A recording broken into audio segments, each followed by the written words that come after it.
सूत्र जो है यानी ये कहें कि धागे जो है वो यहाँ पर खुल सकते हैं। बड़ा खुलासा यहाँ पर हो सकता है कि आखिरकार हत्या के पीछे की वजह क्या है। सूत्रों के हवाले से एक बड़ी खबर आ रही है, बड़ी खबर का रुख करेंगे। आपको बता दें कि महाराष्ट्र में महायुति का फॉर्मूला तय हो गया है। जी हां, सूत्र के द्वारा ये खबर सामने आई है। 288 सीटों में से 153 सीटों पर चुनाव लड़ेगी बीजेपी।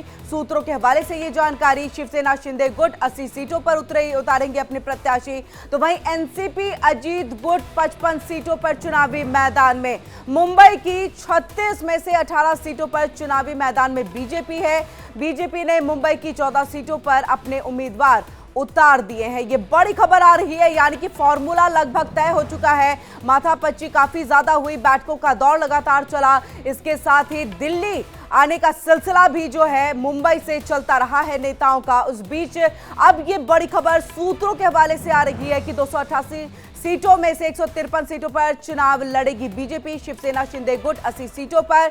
इसी के साथ एनसीपी अजीत गुट चुनावी मैदान में 55 सीटों के साथ मुंबई की 36 में से 18 सीटों पर, यानी कि केवल अगर मुंबई की हम बात कर ले तो 36 सीटें बीजेपी के खाते में, जिसमें से बीजेपी ओवरऑल जो है महायुति के खाते में, जिसमें 18 सीटों पर चुनावी मैदान में बीजेपी ने मुंबई की 14 सीटों पर उम्मीदवारों का ऐलान कर दिया है। यानी कि 4 सीटें अभी भी बाकी हैं, जिसमें बीजेपी के अंदर में जो है बैठकों का दौर चल रहा है कि 4 सीटें किसी देनी चाहिए। अभी भी वहां पर जो है नाम तय नहीं हो पाया है। और ज्यादा जानकारी के लिए हम सीधे रुख कर लेते हैं अभिषेक का, जो हमारे साथ फोन लाइन पे जुड़ चुके हैं। अभिषेक, काफी ज्यादा बैठकों का दौर चला, वो तस्वीरें हमने भी देखी, दर्शकों को भी दिखाई। उसके बाद आखिरकार ये फॉर्मूला तय हो गया है कि 288 में से 153 सीट बीजेपी के खाते, तो शिवसेना 80 पर, एनसीपी की अगर हम बात करें तो 55 सीटों पर। कैसे ये फॉर्मूला पूरा तैयार किया गया है, हम आपसे थोड़ा समझना चाहेंगे। बिल्कुल, देखिए उसका आधार यह है कि 2019 में आपको पता होगा कि जब 105 सीट बीजेपी जीत कर आई थी, 105 सीट जीतने का मतलब साफ है कि वो 140 सीट के ऊपर बीजेपी उस वक्त लड़ी थी। तो उसका मतलब साफ है कि जिस तरीके से बीजेपी उस वक्त अच्छी खासी सीट लड़ी थी, और इस बार भी बीजेपी की स्थिति काफी मजबूत है, बीजेपी को लग रहा है ऐसा। और यही कारण है कि वह सीटें अधिक मांगने को लिए लगातार होता। 153 पे चूंकि बात बन गई, लेकिन बीजेपी चाह रही थी कम से कम 170 के आसपास चुनाव लड़ना चाह रही थी।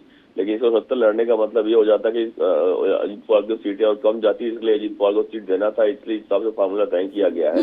लेकिन ये फार्मूला जो है यह जाहिर सी बात है कि इसके ऊपर और भी लगातार मंथन चल रहा है कि 1-2 सीटें आगे पीछे कहीं हो सकती है क्या, उस हिसाब से लगातार मंथन चल रहा है। क्योंकि ये ऑफिशियली जो लिस्ट पूरी अभी लिस्ट आप देखा होगा आपने, 121 उम्मीदवारों की लिस्ट बीजेपी जारी कर पाई है, और लिस्ट जारी करना है।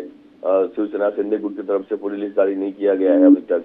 वहीं अजीत पवार की तरफ से भी लिस्ट तो पहली लिस्ट जारी किया गया है। तो ऐसी तो लगातार मीटिंग का दौर चल रहा है। वही कारण है कि कुछ इसमें फेरबदल भी हो सकता है महायुति में, यानी जो महाराष्ट्र सरकार चल रही है। लेकिन फिर भी अभी तक यह फाइनल हो गया है। इंटर दिल्ली के पास बड़ी जानकारी जो आई है कि इस फार्मूले के तहत चुनाव लड़ा जाएगा महाराष्ट्र में महायुति के द्वारा। जी अभिषेक, इसी के साथ यानी ये जो फॉर्मूला, क्योंकि सूत्रों के हवाले से जानकारी है, इस बात को पूरी तरह से क्लियरली जो है वो महायुति के जितने भी बड़े नेता है वो सामने आएंगे और प्रेस कॉन्फ्रेंस के जरिए बताएंगे कि किन किन सीटें, या फिर सूची जब जो है आधिकारिक सूची जो जारी हो जाएगी उससे पता चल जाएगा कि यही फॉर्मूला जो है वो तैयार किया जा रहा है। लेकिन इस फॉर्मूले को अगर हम देखें तो बड़े भाई की भूमिका में बीजेपी, लोकसभा में जिस तरह से एनसीपी को झटका लगा था, या फिर हम बात करें यहाँ पर शिवसेना जो कि अजीत गुट है उनको थोड़ा झटका यहाँ पर लगा था, तो कैसे इस चीज को देख रहे हैं आप कि बड़े भाई की भूमिका में आगे भी विधानसभा चुनाव में, जबकि